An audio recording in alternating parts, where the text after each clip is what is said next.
நண்பர்களே அனைவருக்கும் வணக்கம். இன்றைக்கி நம்ம இந்த வீடியோவில் பார்த்திங்கன்னா, அதாவது பிரதமர் மோடியின் புத்தாண்டு பரிசாக பெண்களுக்கு பார்த்திங்கன்னா மாதம் ரூபாய் 7,000 உதவித்தொகை பெறலாம் அப்படின்னு சொல்லிட்டு ஒரு புதிய அறிவிப்பு ஒன்று வெளியிட்டிருக்கிறாங்க. ஸோ அதை பற்றின தகவலை தான் நம்ம பார்க்க போகிறோம். அண்ட் இப்போ தான் நம்ம சேனலை தடவையாக பார்க்குறீங்க அப்படின்னா நம்ம சேனலை சப்ஸ்கிரைப் பண்ணிக்கோங்க. அண்டு பக்கத்தில் இருக்கிற பெல் ஐக்கானை தட்டிக்கோங்க. அப்போ தான் நம்ம போடுற வீடியோஸ் எல்லாம் உங்களுக்கு நோட்டிஃபிகேஷனாக வரும். ஸோ வாங்க வீடியோக்குள்ளே போகலாம். ஸோ இப்போ பார்த்திங்கன்னா, அதாவது நாட்டின் பெண்களுக்கு வேலைவாய்ப்பு வழங்கும் எல்ஐசியின் பீமா சகி யோஜனா, அதாவது எம்சிஏ திட்டத்தை பிரதமர் நரேந்திர மோடி தொடங்கி வைத்தார். ஸோ பார்த்திங்கன்னா, எல்ஐசியின் பீமா சகி யோஜனா திட்டத்தின் கீழ் ஒரு நபரின் நியாயமான சம்பள நியாயமாகவோ அல்லது கார்ப்பரேஷன் ஊழியர்களாகவோ கருதப்படாது. ஸோ பார்த்திங்கன்னா, பீமா சகி யோஜனா திட்டம் பார்த்திங்கன்னா, அதாவது எல்ஐசியின் பீமா சகி யோஜனா திட்டம் 10ஆம் வகுப்பு தேர்ச்சி பெற்ற 18 முதல் 70 வயது உடைய பெண்களுக்கு அதிகாரம் அளிக்கும் வகையில் வடிவமைக்கப்பட்டுள்ளது.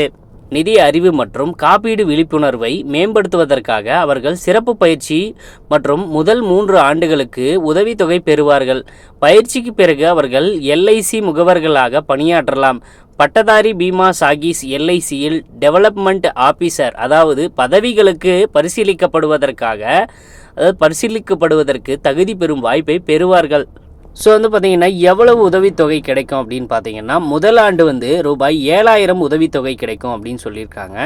2ஆம் ஆண்டு பார்த்திங்கன்னா ரூபாய் 6,000 முதல் உதவித்தொகை ஆண்டில் பூர்த்தி செய்யப்பட்ட பாலிசிகளில் குறைந்தபட்சம், அதாவது 65% உட்பட்டது அப்படின்னு சொல்லியிருக்காங்க. 2வது உதவித்தொகை பார்த்திங்கன்னா ஆண்டின் தொடர்புடைய மாதத்தின் இறுதியில் நடைமுறையில் இருக்கும் அப்படின்னு சொல்லியிருக்காங்க. 3ஆம் ஆண்டு பார்த்திங்கன்னா ரூபாய் 5,000, அதாவது 2ஆம் உதவித்தொகை ஆண்டில் பூர்த்தி செய்யப்பட்ட பாலிசிகளில் குறைந்தது 65%க்கு உட்பட்டு 3ஆம் உதவித்தொகைக்கு ஆண்டின் தொடர்புடைய மாதத்தின் இறுதியில் நடைமுறையில் இருக்கும் அப்படின்னு சொல்லியிருக்காங்க. அதாவது பார்த்திங்கன்னா, இந்த திட்டத்திற்கு விண்ணப்பிப்பதற்கான நேரடி லிங்க்கு கொடுத்துருக்குறாங்க. ஸோ பார்த்திங்கன்னா, விண்ணப்ப படிவத்துடன் சேர்த்து பின்வரும் ஆவணங்களை இணைக்க வேண்டும் அப்படின்னு சொல்லியிருக்காங்க. வயது சான்றிதழ், சான்றளிக்கப்பட்ட நகல் மற்றும் முகவரி சான்றின் சான்றளிக்கப்பட்ட நகல், கல்வி தகுதி சான்றிதழின் சான்றளிக்கப்பட்ட நகல் ஆகியவை இணைத்து சமர்ப்பிக்க வேண்டும் அப்படின்னு அறிவிப்புகளை வெளியிட்டிருக்கிறாங்க.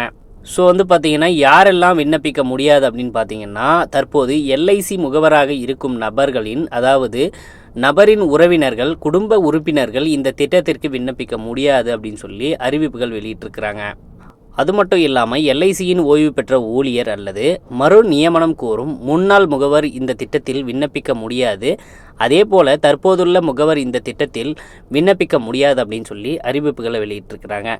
ஸோ கண்டிப்பாக பார்த்திங்கன்னா, இந்த அப்டேட் உங்களுக்கு பயனுள்ளதாக இருக்கும்னு நம்புகிறோம். உடனுக்குடன் நம்மளுடைய அப்டேட்ஸ் எல்லாம் தெரிஞ்சுக்கணும் அப்படின்னா நம்ம சேனலோடு தொடர்ந்து இணைந்திருங்கள். நன்றி, வணக்கம்.